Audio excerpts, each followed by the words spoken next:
বেগম খালেদা জিয়ার আরও উন্নত চিকিৎসার প্রয়োজন বলেই লন্ডনে নেয়ার প্রস্তুতি চলছে। তিনি ফ্লাইটে যাবার উপযুক্ত কিনা মেডিকেল বোর্ড সিদ্ধান্ত দিলে দলের চেয়ারপারসনকে রবিবার যুক্তরাজ্যে নেওয়া হতে পারে বলেছেন বিএনপির মহাসচিব মির্জা ফখরুল ইসলাম আলমগীর। তিনি বলেন, নির্জন কারাবাস সহ সঠিক চিকিৎসা না পেয়েই বেগম খালেদা জিয়া এখন গুরুতর অসুস্থ। রিপোর্ট করছেন মিরাজ হোসেন গাজী। সাবেক প্রধানমন্ত্রী বিএনপি চেয়ারপারসন বেগম খালেদা জিয়ার সুস্থতা কামনায় দেশব্যাপী কর্মসূচির অংশ হিসেবে রাজধানীর নয়াপল্টন জামে মসজিদে জুমার নামাজ শেষে দোয়া ও মোনাজাত করা হয়। দেশে গণতন্ত্র ও মানুষের ভোটের অধিকারের জন্য আজীবন সংগ্রামী বেগম খালেদা জিয়ার সুস্থতার জন্য দেশবাসীর কাছে দোয়া চান বিএনপির মহাসচিব মির্জা ফখরুল ইসলাম আলমগীর।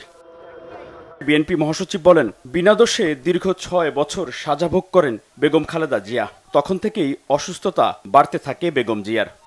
এই নেত্রী যিনি তার সারাটা জীবন এই দেশে গণতন্ত্র প্রতিষ্ঠার জন্য উৎসর্গ করেছেন।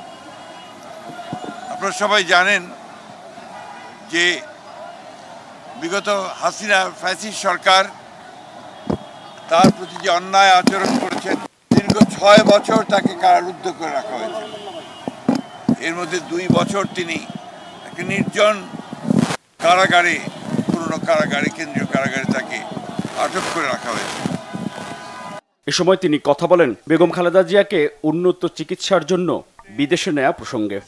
যদি আপনার এয়ার অ্যাম্বুলেন্স এসে পৌঁছায় কাতার থেকে, তাহলে আগামী পরশু অর্থাৎ রোববার তাকে লন্ডনে নিয়ে যাওয়া সম্ভব হবে।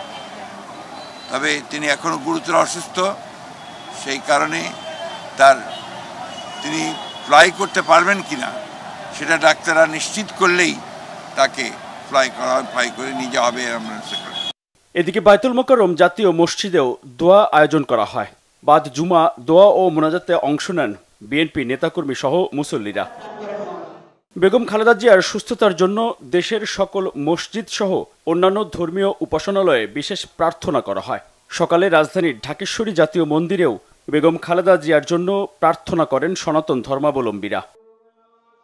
মিরাজ হোসেন গাজী, বাংলা ভিশন, ঢাকা।